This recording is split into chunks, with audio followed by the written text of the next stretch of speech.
तो दोस्तों आपका फिल्मी जीटी चैनल पर स्वागत है और आज मैं एक्सप्लेन करने वाला हूँ 2015 में आई मूवी तमाशा को। मूवी से जुड़ी सारी बातें मैं एक्सप्लेनेशन के आखिर में करूंगा। उससे पहले मैं आपको सुनाता हूँ इस फिल्म की कहानी। तो मूवी की शुरुआत में हम देखते हैं वेद और तारा नाम के लड़का लड़की को, जो कि स्टेज प्ले कर रहे होते हैं, जो कि ऑफिस वालों की जिंदगी के ऊपर था। कैसे वो सुबह उठकर ऑफिस जाते हैं, बॉस की डांट खाते हैं और फिर वापस घर आकर किसी को कुछ नहीं बताते, और ये सिलसिला रोज का है। कहानी यहाँ से पीछे जाती है और हमें वेद का बचपन दिखाया जाता है, जिसे कहानियां सुनने का बड़ा शौक है। उसके शहर में एक दद्दू हैं जो कि पैसे लेके कहानियां सुनाते हैं, तो वेद अपने दोस्त के साथ जाता है पैसे देके उनसे कहानियां सुनने। दद्दू उसे रामायण की कहानी सुना रहे होते हैं कि कैसे राम जी वनवास गए, कैसे रावण ने सीता का हरण किया। वेद जब भी कोई कहानी सुनता वो अपने आसपास के लोगों में उन्हीं कैरेक्टर्स को देखने लगता जो किरदार कहानी में होते। जो किरदार ज्यादा पसंद आता उनकी खुद ही नकल करता।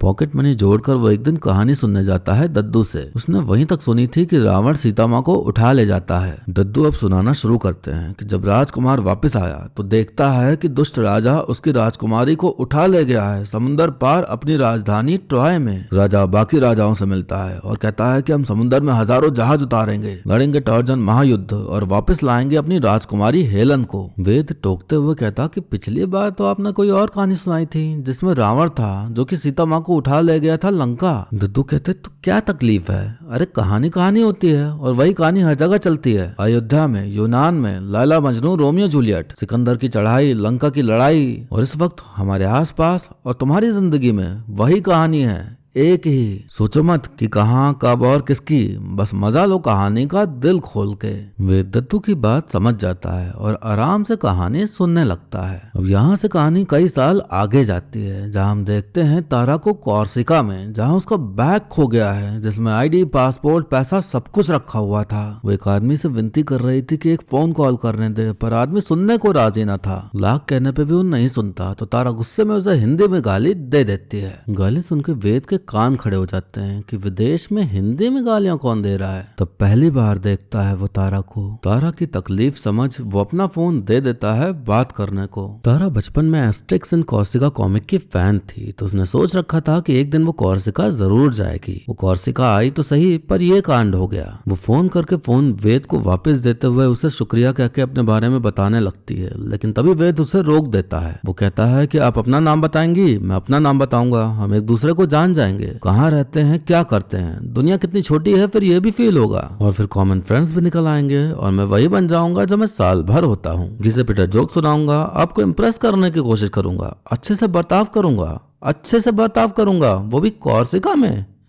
इतने पापड़ बेल के तो मैं यहाँ आया हूँ जहाँ मुझे कोई नहीं जानता, मैं कोई भी हो सकता हूँ, कुछ भी कर सकता हूँ। वो अचानक डॉन के किरदार में आ जाता है और कहता है कि 12 मुल्कों की पुलिस मुझे ढूंढ रही है और मैं इस अनजान टापू में तेजा के सोने का इंतजार कर रहा हूँ। तारा भी गेम समझ जाती है, तो वो कहती है कि मैं मोना डार्लिंग तेजा के साथ काम करती हूँ। दोनों लोग एक दूसरे को अपना असली नाम नहीं बताते। वेद के लिए तारा मोना और तारा के लिए वेद डॉन। मोना के पास पैसे थे नहीं, तो डॉन ही खाना पीना खिलाता है उसे। डॉन उसे जहाँ लाया था मोना को काफी मजा आ रहा था, तो उससे पूछती है कि कहाँ हैं हम। डॉन कहता कि वंस अपॉन टाइम पर एक कहानी शुरू हो रही है। मोना कहती कि अच्छी होगी कहानी। डॉन कहता कि दिक्कत यह है कि कहानी एक ही होती है। वंस अपॉन ए टाइम एक लड़का एक लड़की से मिलता है और मिलते ही लाइन मारना शुरू कर देता है, जैसे कि उसकी ड्यूटी हो कि लाइन मारनी है, पटाना है। फिर किसी बहाने टच, फील, पकड़ जकड़, चुम्मा चाटी। मैं लड़का हूँ, ये मेरा रोल है, निभाऊंगा, प्लानिंग करूंगा, माहौल बनाऊंगा। मैं तो यही सोचूंगा कैसे टच करूं, कैसे बनाऊं जिस्मानी रिश्ता तुम्हारे साथ। मोना कहती अरे यार, फिर तो मुझे तुमसे सेफ डिस्टेंस रखनी पड़ेगी, हर वक्त सावधान रहना पड़ेगा, और जो मैं करना चाहूँ, जो मेरा दिल करेगा वो तो मैं कर ही नहीं सकती, मुझे तो अपने आप को रोकना होगा। डॉन कहता कि चल नहीं करूंगा कमीनापन, नहीं डालूंगा तुझ पे डोरे, मत रोक अपने आप को। दोनों के बीच एक डील होती है कि वो एक दूसरे को अपनी असली आइडेंटिटी बताएंगे ही नहीं। यहाँ से निकल के एक दूसरे को फिर कभी नहीं मिलेंगे। ये बनेगी कहानी हटके, और जो भी कॉर्सिका में होगा वो कॉर्सिका में ही रह जाएगा।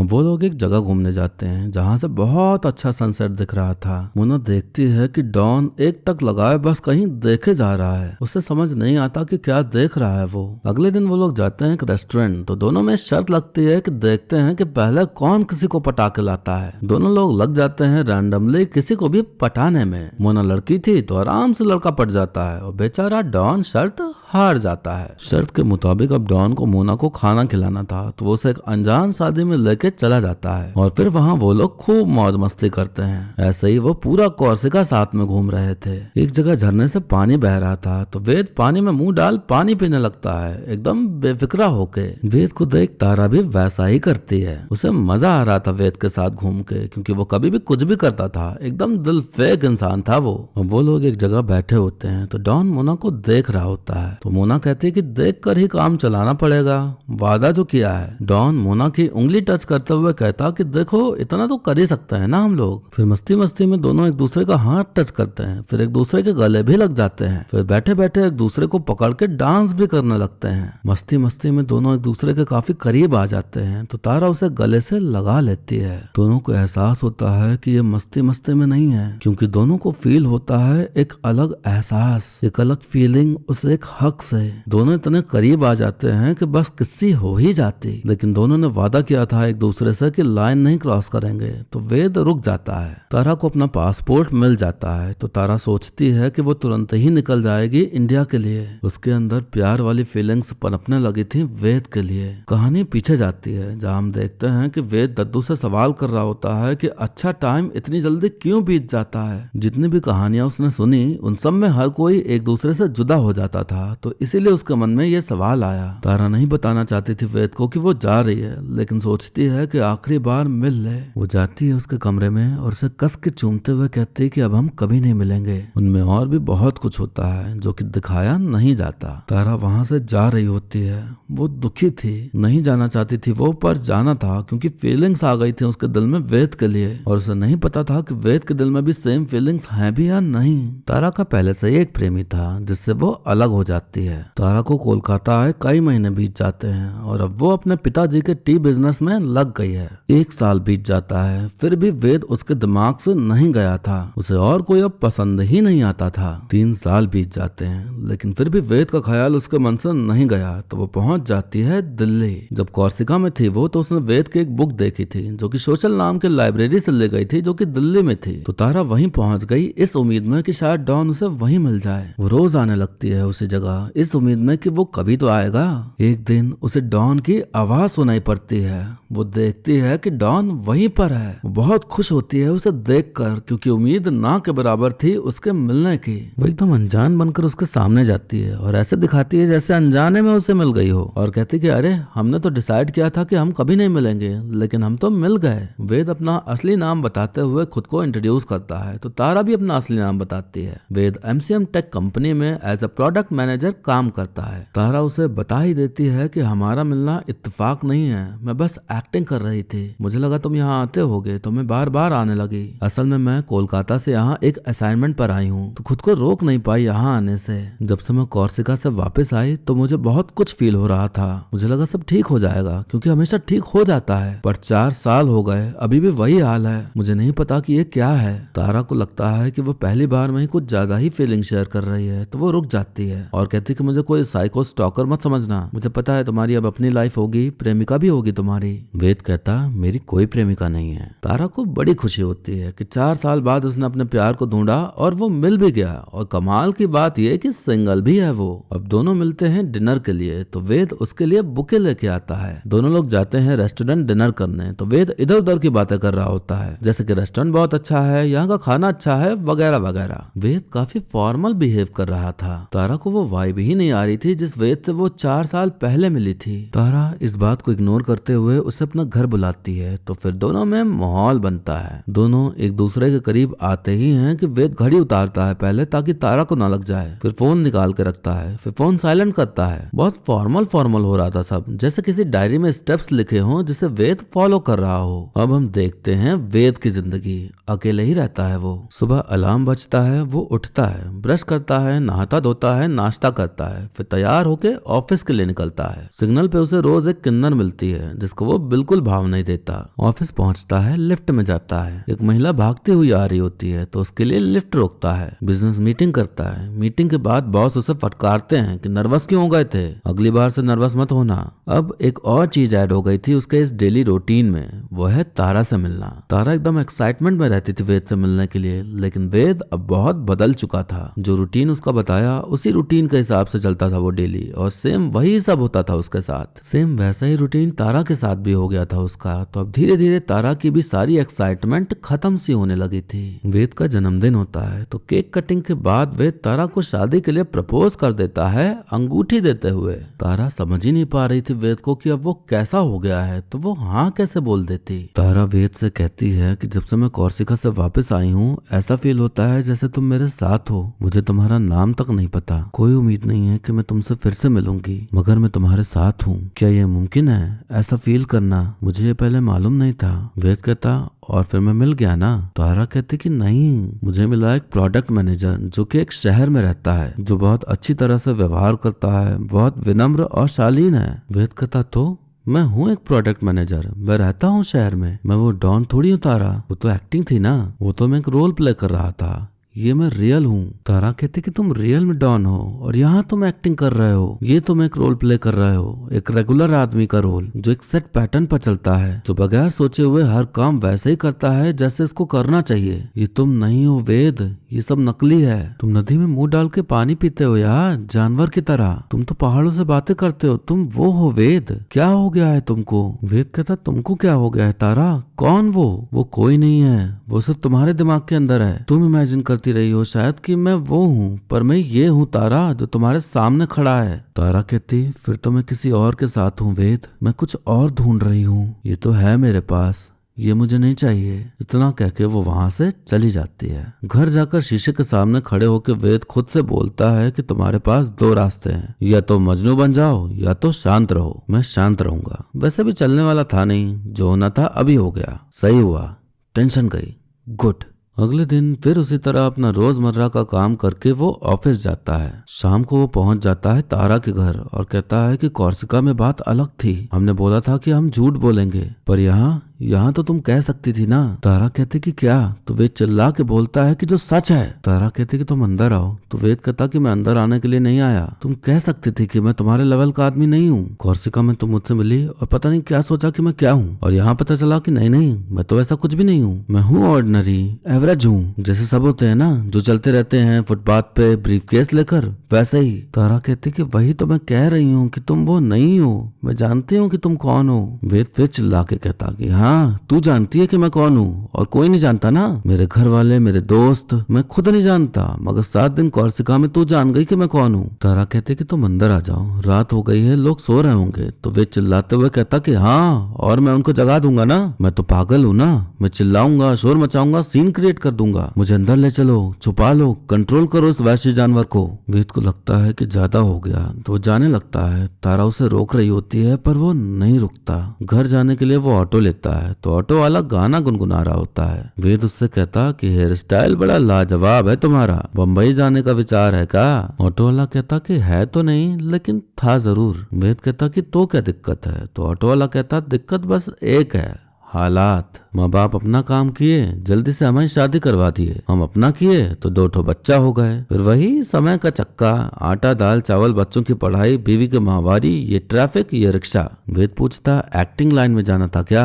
तो ऑटो वाला कहता कि नहीं, सिंगिंग लाइन में। अभी हमको देख के आपको समझ नहीं आ रहा होगा, लेकिन जब इलाहाबाद में स्टेज में गाया करते थे ना, बंद जाती थी जनता। वेद कहता हीरो हो तुम मतलब? तो ऑटो वाला कहता कि नहीं सर, यहाँ तो हम रिक्शा वाले हैं, यहाँ कोई माई का लाल हमको पहचान नहीं पाएगा सर, अंदर से कुछ और ही हैं हम और बाहर से मजबूर। वेद की कहानी भी कुछ ऐसी ही थी, तो वो ऑटो वाले से काफी रिलेट कर जाता है। कहानी यहाँ से पीछे जाती है जहाँ हम देखते हैं कि वेद अपने पिता को बता रहा है कि उसे मैथ समझ नहीं आती, मैं इंजीनियरिंग नहीं करना चाहता, मेरा उसमें बिल्कुल इंटरेस्ट नहीं है। पिताजी कहते हैं जब बंटवारे के बाद तुम्हारे दादा लाहौर से यहाँ आए थे, जब सब कुछ जीरो था, सर छुपाने के लिए छत नहीं थी, 8 आदमियों का पेट भरने की जिम्मेदारी उन पर थी, तब अगर वो ये कहते कि इस फैक्ट्री में काम करना मेरा इंटरेस्ट नहीं है, मैं तो एक्चुअली बांसुरी जाना चाहता हूँ, तब क्या होता? क्या यह खानदान जिंदा बचता? क्या तुम्हें मौका मिलता कि तुम इंजीनियरिंग कर सको? 2 साल 1000 ट्यूशन लेने के बावजूद तुम किसी भी इंजीनियरिंग कॉलेज का एंट्रेंस एग्जाम पास नहीं कर पाए। 1 साल घर बैठ के वेस्ट किया तुमने। डोनेशन देकर तुम्हारा इंजीनियरिंग कॉलेज में दाखिला हो रहा है। तुम्हें तो शुक्रिया अदा करना चाहिए और शर्म के मारे डबल मेहनत करनी चाहिए। और इंटरेस्ट है कहाँ तुम्हारा?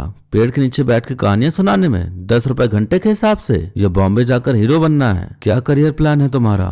बोलो, जवाब दो। वेद को न चाहते हुए भी पिताजी की बात माननी ही पड़ती है और जाना पड़ता है घर छोड़ के इंजीनियरिंग कॉलेज। वेद पूरी कोशिश कर रहा था पढ़ने की, पर उससे नहीं हो रहा था। चिड़चिड़ी होती थी, गुस्सा आता था, गुस्से में कॉपी किताब फेंक देता था वो। पर उसके पास कोई और ऑप्शन नहीं था, तो फिर खुद ही कॉपी किताब उठाता और पढ़ने बैठ जाता। कहानी वर्तमान में आती है, जहाँ हम देखते हैं कि वेद रोज की तरह तैयार हो रहा होता है, पर आज वो टाई नहीं पहनता। ऑफिस जाता है तो बॉस उसे टोक देते हैं कि टाई कहाँ है? वेद कहता कि टाई बेचने थोड़ी जा रहे हैं सर। तो बॉस चिल्लाते हुए दूसरे की टाई देते हुए कहता कि पहनो इसे। बिजनेस मीटिंग में वेद काम की बात बोलते बोलते अंड बंड कुछ भी बोल दे रहा था बीच बीच में। तो बॉस बाद में उससे कहते कि तुम बीच बीच में क्या उल्टा पुल्टा बोल रहे थे? वेद कहता कि नहीं तो बॉस कहता छोड़ो, अच्छा जाने दो। अगली बिजनेस मीटिंग में भी वेद वैसा ही करता है। फिर शीशे के सामने जाकर खुद से कहता, बहुत मजा आ रहा है ना? हाँ, आ तो रहा है, अब आगे लगने वाली है तेरी। तारा ने बहुत कॉल मैसेजेस किए थे वेद को, पर वेद कोई रिस्पांस नहीं दे रहा था। और वेद खुद ही कॉल करता है और एकदम नॉर्मल होके कहता है कि मैंने बस माफी मांगने के लिए कॉल किया है। तारा कहती कि तुम कहाँ हो? मैं तुमसे मिलना चाहती हूँ। तो वेद कहता कि इसकी क्या जरूरत है, मैं ठीक हूँ। तो तारा कहती कि मुझे मिलना है, अगर तुम बिजी हो तो मैं वेट कर लूंगी तुम्हारा, पर मिलो मुझसे। वेद के अंदर बहुत भसड़ चल रही थी, पर तारा से मिलकर वो एकदम फॉर्मल बिहेव करता है, जैसे सब नॉर्मल हो। तारा उससे कहती कि गलती मेरी थी, अपनी स्मार्टनेस में मैंने कुछ ऐसा कह दिया कि तुम डिस्टर्ब हो गए। कोई कॉम्प्लेक्स होगा तुम्हारे अंदर जिसको मैंने टच कर दिया, तो सॉरी मुझे बोलना चाहिए। वेद कहता कि बोलो फिर सॉरी मुझे। तारा कहती कि आई एम सॉरी, मैंने जो भी कहा उस दिन मैं सब वापस लेती हूँ। और वो अंगूठी कहाँ है? मुझे वो अंगूठी चाहिए। वेद अजीब बिहेव करके वहां से जाने लगता है। वो अजीब बिहेव करके अपने मन की फीलिंग्स को दबा रहा था। तारा उसका हाथ पकड़ कहती कि रुक जाओ। तो वेद कहता कि तुझे तो मुझसे प्यार हो गया पगली। तारा कहती कि हाँ। तो वेद कहता कि पर किसी और से। तारा बस चाहती थी कि वेद उसके साथ रहे, पर वेद कह रहा था कि तुम्हें जिससे प्यार हुआ वो तो हूँ नहीं मैं। फिर तो तुम कॉम्प्रोमाइज कर रही हो, अपने प्यार को धोखा दे रही हो। तारा सब समझ रही थी वेद के दिल का हाल। तो वेद उससे अपना हाथ छुड़ा रहा होता है, पर तारा उसका हाथ नहीं छोड़ती, उसे गले लगा कर रोक लेती है। तारा समझ पा रही थी कि वेद के अंदर बहुत कुछ चल रहा है, बहुत बातें हैं उसके दिल में जो शायद कभी किसी से कह नहीं पाया वो। तारा बहुत कोशिश करती है उसे रोकने की, पर वेद चला जाता है। अगले दिन रोजमर्रा की तरह वेद फिर से नॉर्मल बिहेव करते हुए पहुंच जाता है ऑफिस, पर अब पता चल रहा था कि वो नॉर्मल रहने की एक्टिंग कर रहा है। ट्रैफिक सिग्नल पर किन्नर रोज वेद से पैसे मांगती रहती थी, तो वेद उसे वो अंगूठी ही पकड़ा देता है जो उसने तारा के लिए ली थी। ऑफिस लिफ्ट में वो हमेशा एक आंटी के लिए लिफ्ट रोक देता था, पर आज नहीं रोकता। वेद अब कुछ ज्यादा ही उल्टी पुल्टी हरकतें करने लगा था बिजनेस मीटिंग में, जिसे देख बॉस का दिमाग खराब हो गया था। बॉस को लग रहा था कि लड़की ने इसको रिजेक्ट कर दिया, इसीलिए ये पगला गया है। बॉस उसको समझाते हैं कि सबका वीक मोमेंट होता है, मेरा भी है, मैं उससे भरने के लिए और मेहनत करता हूँ, अपना ध्यान और केंद्रित करता हूँ अपने काम के प्रति। तुम भी यही करो, तुम 10 साल में वहां आ जाओगे जहाँ मैं बैठा हूँ। वेद अलग अलग कैरेक्टर की एक्टिंग करने लगता है, तो बॉस को लगता है ये पक्का पागल हो चुका है। वेद को आज अपना बॉस रावण जैसा दिख रहा था। उसकी हरकतें देख बॉस उसे नौकरी से निकाल देते हैं। वेद अब एक पार्टी में जाता है, तो वहाँ उसका एक दोस्त उससे पूछ लेता है कि कैसे हो तुम? तो वेद कहता कि बढ़िया हूँ। तो दोस्त कहता कि सच में बढ़िया हो? तो वेद कहता कि नहीं। वेद फिर उससे पकड़ के अपना सारा दुख दर्द बताने लगता है, तो दोस्त भागने लगता है कि मैंने तो बस ऐसे ही फॉर्मेलिटी के लिए पूछ लिया था, वो सच में थोड़ी बताने लगता है कि कैसे हो। वेद कहता कि जब जानना नहीं रहता तो लोग पूछते क्यों है कि कैसे हो। वेद उदास परेशान अपने में उलझा हुआ दाढ़ी बना के ब्रीफ केस उठा के पहुंच जाता है फिर किसी कंपनी में इंटरव्यू देने। नौकरी मिलने के बाद वेद फिर से वही जिंदगी जीने लगता है, अपने अंदर छुपे असली वेद को अंदर ही दबाकर। बचपन से वो यही करता आया, हमेशा उस वेद को छुपाता आया जो वो बनना चाहता था, जो वो अंदर से था। तारा थी जिसने सब उथल पुथल मचा दी। उसने जो अब तक कंट्रोल कर रखा था खुद पर, उसे आउट ऑफ कंट्रोल कर दिया। उसकी रियल आइडेंटिटी बाहर आने को तड़पने लगी। वेद ने एक जगह ढूंढ ली थी जहाँ उसके जैसे ही ऑफिस वाले चाय सुट्टा पीने आते थे, तो वो वहीं बैठे लोगों को कहानियां सुनाने लगा था जो कि उसके जैसे ही थे। अंदर से कुछ और बाहर से कुछ और वो सब ध्यान से उसकी कहानियां उसकी बातें सुनते भी थे। वेद चला जाता है शिमला अपने घर। तो पिताजी पूछते हैं कि कितने दिन हो यहाँ। तो वेद कहता कि 1-2 दिन। तो पिताजी कहते हैं इतने दिन बाद आए हो और छुट्टी नहीं मिलेगी क्या? वेद बताता है कि मैंने नौकरी छोड़ दी है, 6 महीने से मैं कोई काम नहीं कर रहा। पिताजी चिल्लाने लगते हैं। तो वेद कहता कि मैं आज ही चला जाता हूँ, क्योंकि मुझे पता है कि आप क्या कहने वाले हो, यही कि मैं जिम्मेदार कब बनूंगा, जिम्मेदारी कब उठाऊंगा। पिताजी कहते हैं तो क्या मुझे मजा आता है कि बात बार बार कहने में? क्या यही काम है मेरा कि तुम हमेशा उल्टे रास्ते पर भागते रहो और मैं हमेशा खींच कर तुम्हें वापस लाता रहूं? तुम्हें क्या लगता है मैं दुश्मन हूँ क्या तुम्हारा? वेद कहता कि उसकी क्या जरूरत है, मैं हूं ना अपना दुश्मन, मैं तो कर ही रहा हूँ खुद को बर्बाद। पिताजी कहते ये बात सच भी हो सकती है, अब कह दिया है तो सोचना जरूर। जिनकी जिंदगी में प्रॉब्लम नहीं होती है वो प्रॉब्लम क्रिएट करते हैं। तुमने अभी बुरा वक्त देखा नहीं है ना?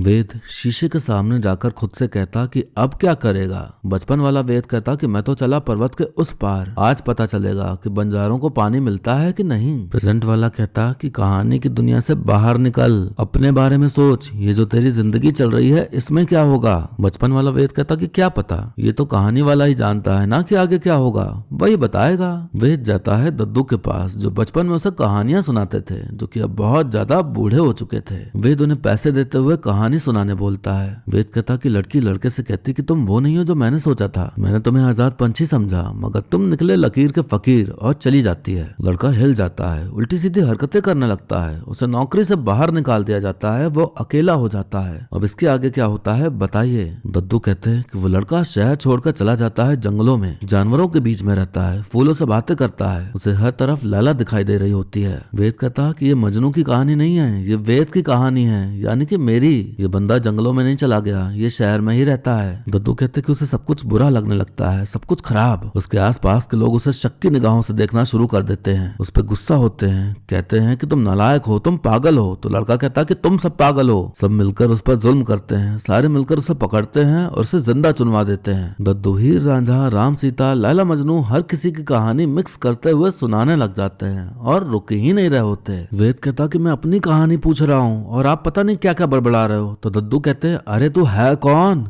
क्यों आया है यहाँ? वेद फिर पूछता है कि मेरी कहानी में आगे क्या होता है। तो दद्दू चोर चोर कह के चिल्लाने लगते हैं। दद्दू कहते हैं अपनी कहानी मुझसे पूछ रहा है, कायर कहीं का, किससे डरता है कौन यहाँ? तू बता क्या होता है आगे, बोल अपनी कहानी, क्या है तेरे दिल के अंदर, चाहता क्या है तू? दिल में हीर लिए और हीर खोज रहा है वीराने में, फरेबी कहीं का। वेद को अब समझ में आ जाता है कि उसे अपनी कहानी खुद ही खोजनी है, जो उसके दिल में है, जो वो करना चाहता है, वही करने पर उसकी कहानी आगे बढ़ेगी। वेद घर जाकर पिताजी से कहता है मैं आपको एक कहानी सुनाऊं क्या? बहुत पहले की बात है, जब हिंदुस्तान का बंटवारा हुआ था। उस वक्त लाहौर में एक आदमी रहता था, उसका नाम था हीरो। बंटवारे की आग ऐसी फैली कि हीरो को रातों रात अपने घर वालों को लेकर भारत आना पड़ा। सारी दौलत जायदाद उस तरफ रह गई। एक रात में अपना हीरो जीरो हो गया। उसने लकड़ी के मिल में काम किया, जान लगा दी, अपना बिजनेस शुरू किया और एक अच्छा सा मकान बनाया। अब उसका बेटा आया, नया हीरो। इसने भी मेहनत की, बिजनेस को बढ़ाया, साथ साथ नौकरी भी की, बच्चों को अच्छे से पढ़ाया लिखाया और पुराने मकान को और बड़ा किया। और फिर उसका बेटा आया, अब ये अपना हीरो है। इसने भी मैनेजमेंट, इंजीनियरिंग, ऑफिस सिस्टम, हाँ बोलो, नीचे देखो, खुश हो जाओ, रोने लगो। एक दिन यहाँ से बहुत कोस दूर दिल और दुनिया के बीच अपने हीरो को एक साथी मिला। साथी ने कहा हाय, हीरो ने कहा हेलो। साथी ने कहा क्या हालचाल? तो हीरो ने कहा फाइन थैंक यू। साथी ने कहा तुम ऐसे क्यों बात करते हो मशीन की तरह? अरे अरे कहाँ जा रहे हो? हीरो कहता मैं रुक नहीं सकता, रुकूंगा तो मर जाऊंगा, मैं रेस में भाग रहा हूँ। तो कौन सी रेस है ये? मैं नहीं जानता। तुम नहीं जानते कौन सी रेस है ये? तो भाग क्यों रहे हो? क्योंकि सब भाग रहे हैं इसलिए मैं भी भाग रहा हूँ। अच्छा चलो छोड़ो, जाने दो, क्या फर्क पड़ता है कौन सी रेस है, जब तक जीत रहे हैं। फर्स्ट तो आते ही होगे ना रेस में? No. Second? No. Third? No. अबे fourth, fifth, sixth, seventh, eighth? No. यानी कि बीच में कहीं आते हो इस रेस में, बीच वाले हो तुम। हाँ मैं मीडियोकर हूँ, आम आदमी, रेगुलर, ऑर्डिनरी। बड़ा प्राउड फील कर रहे हो यार मीडियोकर बन के। एक बात कहूँ दिल से, मुझे नहीं लगता कि तुम ऑर्डिनरी हो। अरे तुम्हारे साथ मैं होती हूँ तो मैं स्पेशल बन जाती हूँ यार, तो सोचो तुम क्या होगे। मैंने ना लाइफ में तुम जैसा नहीं देखा, तुम्हें नहीं लगता कि तुम स्पेशल हो। कभी किसी ने नहीं कहा क्या तुम्हें ये? हाँ, एक था जो कहता था कि मैं स्पेशल हूँ। वो एक सांप था, वही करता था उल्टी सीधी बात कि तुम ये हो वो हो, हीरे की खदान हो। उसका नाम था बचपन। मेरा बचपन बहुत ही जहरीला सांप था। बचपन ऐसे ही मिल जाता था बाग बगीचे में, फन उठाए डसने को तैयार। हम तो बड़े होते ही मार डाले उसको, कुचल डाले उसको, ऐसे पांव रखे उसके गर्दन पे और दबा दिए साले को। मर गया बचपन। अब ठीक है, अब कोई नहीं कहता कि मैं स्पेशल हूँ। अब मैं आराम से अपनी जिंदगी जी सकता हूँ। Work, stop, smile please, mediocre. अरे क्या बकवास है ये? तुम गलती कर रहे हो। तुम खुद चुनो ना अपनी रेस, देख लेना आसानी से फंसताओगे। देखो अपने आप को, पहचानो। एक दिन सारी दुनिया पहचानेगी तुम्हें। चलो अब आंखें खोलो। नहीं, मैं आंखें नहीं खोलूंगा, नहीं रुकूंगा। उसी रेस में भागता रहूंगा, भागता रहूंगा, भागता रहूंगा। और इस तरह अपना हीरो जिंदगी भर इस रेस में भागता रहा और एक दिन मर गया। कहानी खत्म। कैसी लगी कहानी पापा? एंडिंग खराब है ना? एंडिंग सही नहीं है ना? तो कोई बात नहीं, अपनी कहानी है, एंडिंग चेंज कर लेंगे। ये हूँ मैं पापा, मैं मैथ्स में अच्छा नहीं हूँ, मुझे माफ कर देना। पिताजी के आंखों में आंसू थे। वो कहते कि ये आखिरी वाला हीरो बेस्ट है, ये मेरा फेवरेट है। और इतना कहते ही अपने बेटे को गले से लगा लेते हैं। वेद कहता है मैं इस रेस में फर्स्ट आऊंगा पापा, मुझे पता है कि मैं आऊंगा। दादी को वेद की कहानी सुन के इंटरेस्ट जाग गया था कि दूसरी एंडिंग क्या होगी कहानी की। तो कहते हैं कि बताओ आगे क्या हुआ। वेद ने कहानी सुना के अपनी बात कहानी के जरिए बता के अपना टैलेंट भी दिखा दिया और अपने दिल की बात भी कह दी। पिताजी समझ भी गए कि वेद का क्या करने का मन है, वो क्या चाहता है। वेद का टैलेंट बेकार नहीं था, क्योंकि इतने अच्छे से कहानी नरेट करी उसने कि इंटरेस्ट जाग गया उसको सुनने का। वेद वापस दिल्ली जाता है तो उसे वही किन्नर मिलती है जो कि उसे अंगूठी वापस करते हुए कहती कि आज तक मेरे को किसी ने इतना बड़ा गिफ्ट नहीं दिया, मैं बहुत खुश हुई, पर इसका मैं करेगी क्या? आपके दिल में जो भी होगा ना, सब पूरा करेगी ये अंगूठी। तारा काम के सिलसिले में टोक्यो में थी तो उसे एक पेपर दिखाई पड़ता है जिसमें लिखा था कि डॉन की वापसी हो गई है। चाय के कप में उसे वो अंगूठी भी मिलती है जो वेद उसके लिए लाया था। वो इधर उधर वेद को ढूंढती है पर वो मिलता नहीं। तभी अचानक वेद आ जाता है उसके सामने अपने डॉन के किरदार में, जैसे कॉर्सिका में मिला था उससे। तारा भी एक चाइनीज लड़की माताहारी एक नए किरदार में उससे बतियाने लगती है। जो वेद असल में था, जो वो बनना चाहता था, वो अब उसे करने मिल रहा था। वो बन गया कहानी सुनाने वाला, करने लगा स्टेज परफॉर्मेंस जो कि बहुत अच्छा चल रहा था। सब तालियां बजाते उसकी परफॉर्मेंस देख खड़े हो जाते थे। ये सब कुछ हो पाया तारा की वजह से। तो वो उसके सामने झुककर तारा को शुक्रिया कहता है। तारा भी उसकी खुशी में खुश थी कि वेद अपनी असली पर्सनालिटी के साथ जी पा रहा है, फेक बन के नहीं रह रहा, जो करना चाहता था वही कर रहा है। दोनों एक दूसरे को प्यार से चूमते हैं और फिर ये मूवी यहीं पर खत्म हो जाती है।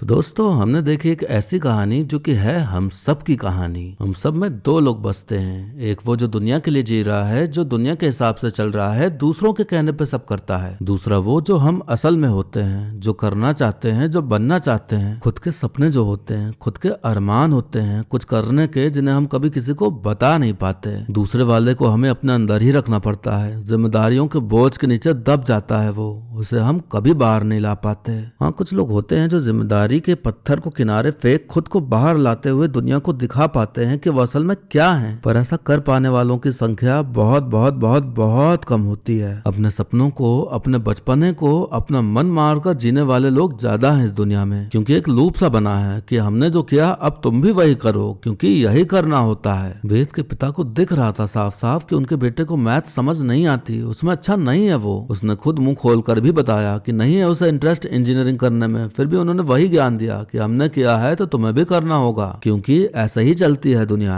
ऐसे ही चलता है घर परिवार संसार। माना कि दादाजी को सैक्रिफाइस करने पड़े अपने सपने, लेकिन पिताजी कैपेबल थे कि वो वेद को सपोर्ट कर सकें कि जो वो करना चाहता है उसे करने दें, लेकिन जबरदस्ती ही उस पर जिम्मेदारियों का बोझ डालने में पड़े हुए थे। उसे उस रेस में भगाने में पड़े थे जिसमें वेद को भागना ही नहीं था। रेस में भागना बुरा नहीं है, ऐसा नहीं है कि ये मूवी ये सिखाती है कि कि 9 to 5 जॉब बेकार है या इंजीनियरिंग करना बेकार है। जरूरी ये है कि आप सही रेस में भागो। आपको पता हो कि रास्ता कैसा होगा, जीतने पर क्या होगा। सही रेस में भागेंगे तो खुद से ही मोटिवेशन आएगा, हिम्मत मिलेगी जीतने की, क्योंकि अपने इंटरेस्ट की रेस होगी वो। अपने पसंद की रेस ना हो तो ऐसा भी नहीं कि हम उसमें दौड़ नहीं सकते। दौड़ते हैं अपना मन मार के, बन जाते हैं वही जिसमें घर वाले खुश रहें, उनके दिमाग में बसा है जो समाज वो खुश रहे। कर देते हैं त्याग अपने सपनों का। सबको लगता है कि देखो मैंने तुम्हें सही राह दिखाई और आज तुम कुछ बन गए, पर उन्हें नहीं पता होता है कि उन्होंने आपको मार दिया है कब का, खत्म कर दिया है उसको जो आप थे।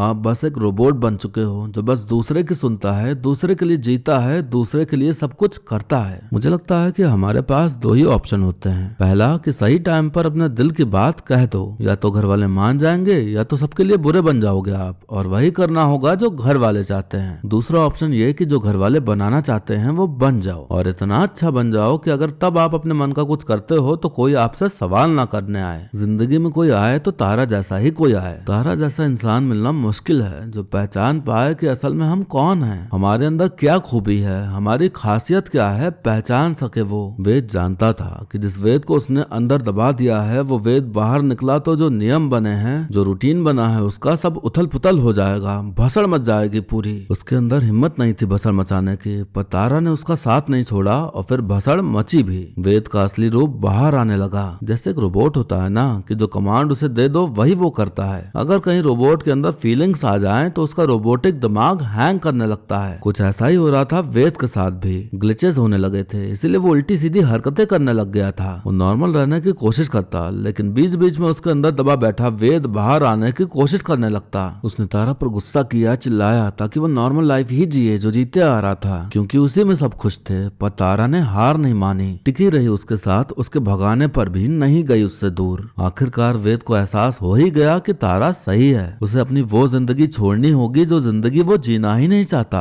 लेकिन जी रहा है अपने पिता के प्रेशर में आके। उसने अपने टैलेंट के जरिए ही अपने पिता को समझाया और बताई अपने दिल की बात, और फिर बन गया वो जो वो था असल में बचपन से ही। ये मूवी आपको यही सिखाती है कि आप खुद को पहचानो, अपने अंदर झांको और जानो कि आप क्या हो। जिस रेस में आप दौड़ रहे हो, क्या वाकई में उस रेस का हिस्सा बनना चाहते हो आप, या सब दौड़ रहे हैं तो आप भी दौड़ने में लगे हो। ये फिल्म ये भी सिखाती है कि अगर सच में प्रेम हो तो वो प्रेम आपको नीचे नहीं खींचता, बल्कि आपको और ऊंचाई पर ले जाने में मदद करता है। ये फिल्म जब आई थी तब इतना लोग पैशन फॉलो करने पर ध्यान नहीं देते थे, क्योंकि सपोर्ट नहीं मिलता था। पर अब ऐसा टाइम आ गया है कि अब पेरेंट्स सपोर्ट करते हैं बच्चों को, लेकिन ये भी सच है कि ऐसे पेरेंट्स की संख्या बहुत कम है, पर पहले के मुकाबले ज्यादा है। आप ये कभी नहीं समझना कि अब बहुत देर हो चुकी है, अब नहीं कर सकते अपना पैशन फॉलो। देखो भाई, जब जागो तभी सवेरा। अगर आपका कोई सपना रहा है कहीं जाने का, कुछ पाने का, कुछ बनने का, तो जब तक आप मरे नहीं हो आपके पास अभी भी चांस है कि आप अपना सपना पूरा कर सकते हो। बस बगावत करने की देरी है। थोड़ा समाज के खिलाफ जाना होगा, थोड़ा परिवार के खिलाफ जाना होगा, पर समझा लेगा सबको, मना लेगा सबको, तो फिर बल्ले बल्ले है आपकी।